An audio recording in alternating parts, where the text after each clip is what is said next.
Hi guys, आज मैं explain करूंगी हाल ही में रिलीज हुई मूवी गुमराह को।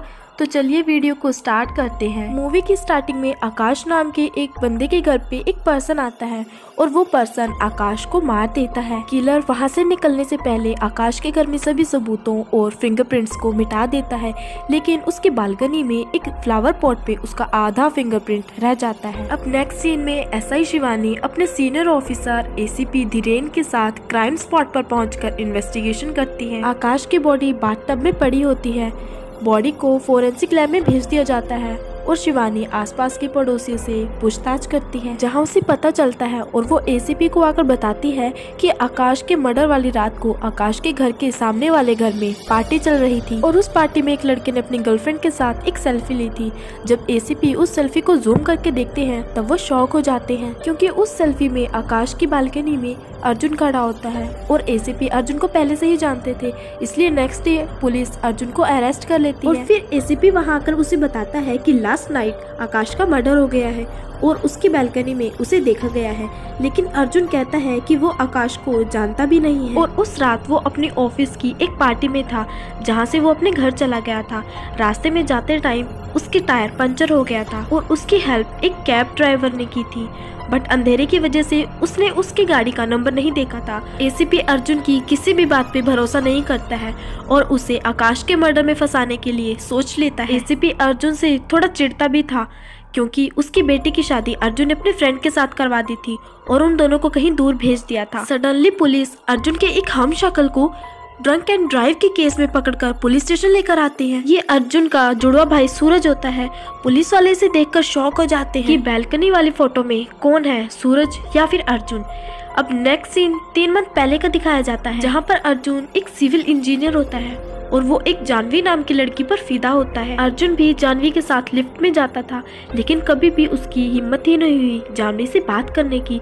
लेकिन एक दिन वो हिम्मत करके जानवी से कॉफी के लिए पूछ लेता है, लेकिन जानवी कहती है कि उसने गलत क्वेश्चन किया है, पहले वो अपने क्वेश्चन को सही करे, वो उसके बाद उसके साथ जाएगी। 3 दिन तक बार बार अर्जुन के पूछने पर भी जानवी मना करती रहती है, लेकिन चौथे दिन अर्जुन उसे चाय के लिए पूछता है, जहाँ पर जानवी स्माइल कर देती है और उसके साथ चाय पर चल देती है, जहाँ पर वो अर्जुन के कुछ बोलने से पहले ही वो उसके बारे में सब कुछ बता देती है, क्योंकि जानवी भी अर्जुन को पहले से ही फॉलो करती थी। नेक्स्ट सीन में अर्जुन का जुड़वा भाई सूरज अपने बेस्ट फ्रेंड चड्डी के साथ मिलकर एक सेठ को एटीएम मशीन बेचने की बात करता है, जो कि उन्होंने उसी दिन चुराई थी। सूरज अपने फ्रेंड चड्डी के साथ मिलकर चोरी और फ्रॉड जैसे काम करता था। चड्डी सेठ से कहता है कि इसमें तकरीबन 25 लाख रुपए हैं, लेकिन ये मशीन ओपन नहीं हो रही है, किसी मैकेनिक को बुलाकर इस मशीन को ओपन करवा लो, तो जितने भी पैसे होंगे उसे आधा आधा बांट लेंगे।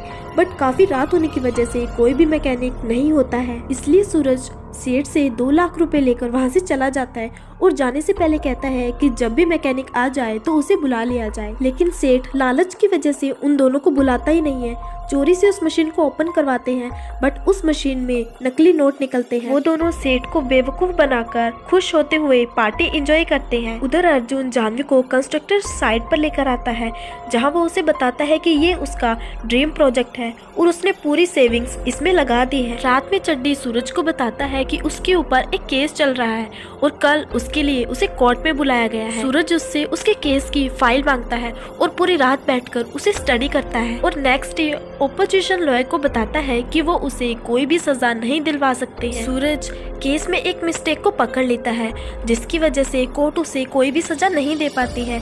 चड्डी को उसकी शॉप वापस मिल जाती है और जब रात में वो दोनों पार्टी करके घर वापस आ रहे होते हैं, तब सेठ के आदमी उन दोनों को उठा लेते हैं और दोनों को पीटने लगते हैं। सेठ सूरज को धमकी देता है कि अगर उसने 1 वीक तक 25 लाख रुपए उसे नहीं दिए तो वो लोग चड्डी को मार देंगे, और सूरज कहता है कि वो उसे 25 लाख रुपए लौटा देगा। इधर अर्जुन की गर्लफ्रेंड अपनी कॉलेज की पार्टी के लिए मुंबई जा रही होती है और जब वो एयरपोर्ट पे होती है तब अर्जुन उसे प्रपोज कर देता है और कहता है कि वापस आने के बाद वो लोग शादी कर लेंगे।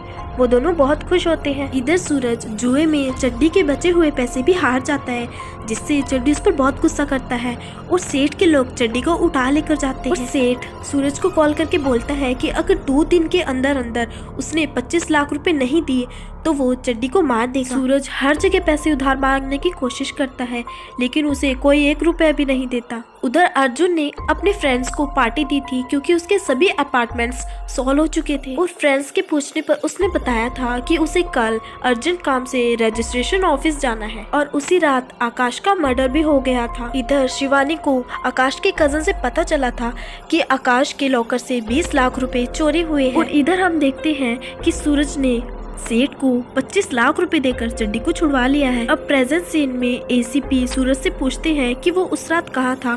तब सूरज बताता है कि वो अपने फ्रेंड चड्डी के साथ था। एसीपी शिवानी से फ्लर्ट भी करता रहता था। जब भी पुलिस सूरज को मारने की कोशिश करती थी तब वो उन्हें लॉ समझाने लगता था। अब एसीपी अपने एक फ्रेंड जो कि लॉयर होता है उससे इस केस में हेल्प करने के बारे में कहता है, जिस पर वो कहता है कि अब इस फोटो का इस केस से कोई लेना देना नहीं है। इतना है कि ये मर्डर इन दोनों में से ही किसी एक ने और ये किसने किया है ये पता लगाने के लिए तुम्हारे पास सिर्फ 2 दिन है क्योंकि 2 दिन के बाद इन दोनों की कोर्ट में सुनवाई होनी है। इसलिए पुलिस इस केस को सॉल्व करने के लिए जी जान एक कर देती है। पुलिस अर्जुन को टॉर्चर करती है और उसे उसकी शर्ट उतारने के लिए कहती है।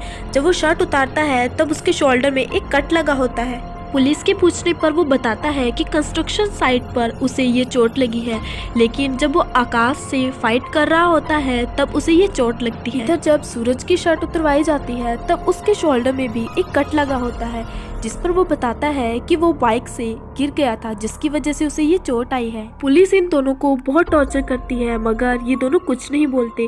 तभी फॉरेंसिक लैब से शिवानी के पास कॉल आता है कि उन्हें इस केस से रिलेटेड कुछ एविडेंस मिला है। लैब से पता चलता है कि आकाश की बॉडी के पास एक हेयर मिला है। अगर उस हेयर का डीएनए टेस्ट करवाया जाए तो अर्जुन और सूरज के डीएनए से उसे मैच करके किलर का आसानी से पता चल सकता है। नेक्स्ट डे दोनों के डीएनए को फॉरेंसिक लैब में भेज दिया जाता है। पुलिस चड्डी से पूछताछ करती है तो वो बताता है कि सूरज उसके साथ ही होता है। इसके बाद कांस्टेबल राठी शिवानी को बताता है कि एसीपी क्यों अर्जुन को फंसाना चाहता है। वो उसकी बेटी की फुल स्टोरी शिवानी को बता देता है। उसी दिन अर्जुन कांस्टेबल से वॉशरूम जाने के लिए कहता है। कांस्टेबल रूम के डोर को ओपन कर देता है और अर्जुन वहाँ से भागने लगता है लेकिन सूरज उसके रास्ते में अपना पैर अटका देता है जिसकी वजह से वो नीचे गिर जाता है। वो दोनों एक दूसरे को देखते ही एक दूसरे से फाइट करने लगते हैं। पुलिस उन दोनों को ले जाकर अलग अलग रूम्स में बंद कर देती है। उधर इंस्पेक्टर शिवानी को फॉरेंसिक जाकर पता चलता है कि जो आकाश की बॉडी के पास हेयर सैंपल मिला था उसका डीएनए सूरज और अर्जुन के डीएनए से मैच हो रहा है। ये सुनकर शिवानी शॉक हो जाती है। तो फोरेंसिक डॉक्टर कहता है कि ये पॉसिबल है लेकिन अगर उन्हें फिंगरप्रिंट मिल जाए तो वो किलर का पता लगा सकते हैं। इसीलिए फोरेंसिक डॉक्टर फिर से क्राइम स्पॉट पर जाकर पुलिस के साथ छानबीन करने लगते हैं। और तभी शिवानी का एक कांस्टेबल गलती से उस फ्लावर पॉट को नीचे गिरा देता है जिस पर आधा फिंगरप्रिंट होता है और अब यहाँ से उन्हें कुछ नहीं मिलता। इसके बाद एसीपी सूरज और अर्जुन से पूछते हैं कि तुम दोनों आपस में इतनी नफरत क्यों करते हो। इससे उन्हें पता चलता है कि उनके फादर लॉयर और उनकी मदर बैंक एम्प्लॉयर, लेकिन शादी के कुछ साल बाद उनमें बहुत झगड़े होने लगे थे इसलिए उन दोनों ने डिवोर्स लेने का सोच लिया था। और इस तरह अर्जुन के पिता ने उसकी माँ को घर से बाहर निकाल दिया। अपने दोनों बच्चों से दूर होने की वजह से अर्जुन और सूरज की माँ बहुत ज्यादा टूट चुकी थी और एक दिन उसने सुसाइड कर लिया और एक दिन दोनों भाइयों के बीच झगड़ा होने लगा जिस पर सूरज गुस्से में घर छोड़कर चला गया। बड़ा होने के बाद जब अर्जुन ने अपने करियर के लिए इंजीनियरिंग को चूज किया तब सूरज ने गुस्से में लॉ को चूज किया। और हाल ही में एक दिन सूरज अर्जुन के घर पर आया था और उसे बिना कुछ कहे वहां से चला गया था। जब अर्जुन ने अपने घर में आकर अपने ड्रॉर को चेक किया तब उसमें से उसकी डायमंड रिंग गायब थी जो कि उसने जानवी के लिए बाय की थी। अर्जुन को शक था कि वो रिंग सूरज ने चुराई है इसलिए उसने गुंडों की मदद से सूरज को बहुत पिटवाया मगर बाद में उसे पता चला कि वो रिंग तो उसकी गाड़ी के डैशबोर्ड में ही पड़ी हुई थी। इसी वजह से सूरज उसी दिन से अर्जुन से बहुत नफरत करने लगा था। मगर शिवानी को अभी भी ये डाउट था कि मर्डर वाली रात को अर्जुन कहाँ था क्योंकि नेक्स्ट डे वो रजिस्ट्रेशन ऑफिस तो पहुंचा ही नहीं था। तब अर्जुन उसे एसीपी की बेटी का नंबर देता है और उसे पता चलता है कि अर्जुन फाइनेंशियली एसीपी की बेटी की हेल्प करने के लिए उसके पास गया था। साथ ही शिवानी को पता चलता है कि सूरज ने मर्डर के अगले दिन ही एक सेठ को 25 लाख रुपए देकर अपने फ्रेंड चड्डी को छुड़वाया था और अब चड्डी सिटी से भी गायब है इसलिए उसे कंफर्म हो जाता है कि मर्डर सूरज ने ही किया है। एसीपी को ये बात पहले से पता थी, मगर उन्होंने इसे किसी को भी नहीं बताया क्योंकि वो बदले की भावना से अर्जुन को फंसाना चाहते थे और इसीलिए वो सूरज को एक रॉबरी केस में इन्वॉल्व करना चाहते थे, जो कि कुछ दिन पहले ही एक ज्वेलरी शॉप में हुई थी। और इसी की वजह से एसीपी सूरज को उस ज्वेलरी शॉप में लेकर गए थे और वहाँ पर उसे फिंगरप्रिंट लगाने को कहा था। उन्होंने उसे थ्रेट किया कि आकाश की मर्डर वाली रात को उसके लॉकर से 20 लाख रुपए गायब हुए थे और अगले ही दिन उसने उस सेठ को 25 लाख रुपए दिए थे। तो इतना प्रूफ काफी है ये साबित करने के लिए कि वही किलर है। बट सूरज उसने बताता है कि उसने ये 25 लाख रुपए गैम्बलिंग में जीते थे भाटिया के साथ। जब पुलिस जाकर भाटिया से इंक्वायरी करती है तब भाटिया बताता है कि हाँ, सूरज उस रात 25 लाख रुपए उसके साथ ही जीता है और ये बात वो कोर्ट में बोलने के लिए भी रेडी है। तभी एसीपी कहता है कि केस सॉल्व हो गया, अर्जुन ही किलर है क्योंकि सूरज तो उस रात भाटिया के साथ था। तभी एक कांस्टेबल आकर कहता है कि केस सॉल्व हो गया, सूरज ही किलर है क्योंकि शिवानी को कुछ एविडेंस मिले हैं। ये सुनते ही एसीपी जल्दी से पुलिस स्टेशन जाते हैं जहां पर उन्हें उनकी बेटी मिलती है और ये कंफर्म करती है कि उस रात अर्जुन उसके पास उसे कुछ पैसे देने के लिए आया था और कैब ड्राइवर भी ये सच बोल देता है। और अब ये साफ हो जाता है कि अर्जुन सच बोल रहा था। अब पुलिस के पास दोनों के खिलाफ कोई एविडेंस नहीं है। अब फैसला कोर्ट में चला जाता है। 6 महीने के बाद कोर्ट में सुनवाई होती है जहाँ पर जज कहते हैं कि प्रोसिक्यूशन कोई भी एविडेंस कोर्ट के सामने पेश नहीं कर पाए हैं जिससे पता चल सके कि किलर कौन है, इसीलिए दोनों को पनिश नहीं किया जा सकता और कोर्ट किसी भी निर्दोष को सजा नहीं दे सकते हैं।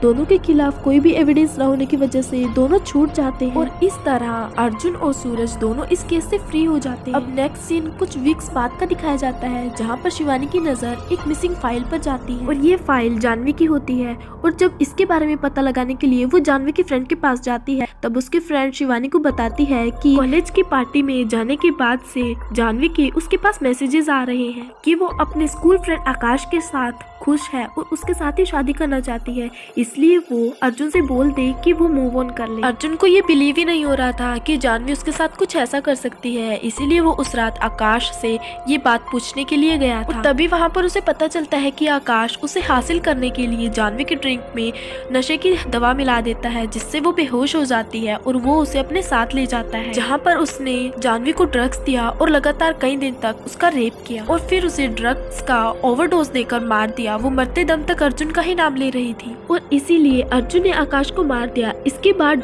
शिवानी डॉक्टर अग्रवाल से मिलने जाती है जहाँ उसे पता चलता है कि वो दोनों आपस में लड़ते रहते थे, लेकिन जब भी किसी एक पर परेशानी आती थी तो दोनों भाई एक हो जाते थे। ये सुनकर शिवानी सब समझ जाती है। दरअसल ये पूरा प्लान सूरज का था अर्जुन को बचाने के लिए। जब पुलिस ने अर्जुन को अरेस्ट कर लिया था तब सूरज ने पुलिस इन्वेस्टिगेशन को फॉलो किया था और आगे की पूरी प्लानिंग कर ली थी और इसीलिए उसने ड्रिंक एंड ड्राइव का बहाना करके खुद को अरेस्ट करवाया ताकि वो पुलिस को गुमराह कर सके। उसने अपने शोल्डर पर कट भी खुद ही लगाया था और उसने शिवानी को अर्जुन से ध्यान हटाकर खुद पर फोकस करने के लिए मजबूर कर दिया ताकि शिवानी का ध्यान अर्जुन से हट जाए। और उन्होंने एक झूठे कैब ड्राइवर को भी अरेंज किया था और अब वो चाहकर भी इस केस को रीओपन नहीं कर सकती थी। और सूरज ये बात जानता था कि कोर्ट कभी भी दो लोगों को सजा नहीं दे सकती है और इसीलिए एविडेंस ना होने की वजह से कोर्ट ने दोनों को फ्री कर दिया था। और लास्ट में अर्जुन सूरज को अपने घर के कीज और एक फैमिली फोटो देकर वहां से चला जाता है क्योंकि जानवी के बाद उसके पास अब वहां पर कोई भी नहीं बचा था। और ऐसे ये शानदार मूवी यहीं पर खत्म हो जाती है। आपको हमारी ये वीडियो कैसी लगी है प्लीज हमें कमेंट करके जरूर बताइए। हमारे इस चैनल को सब्सक्राइब कीजिए। Thank you.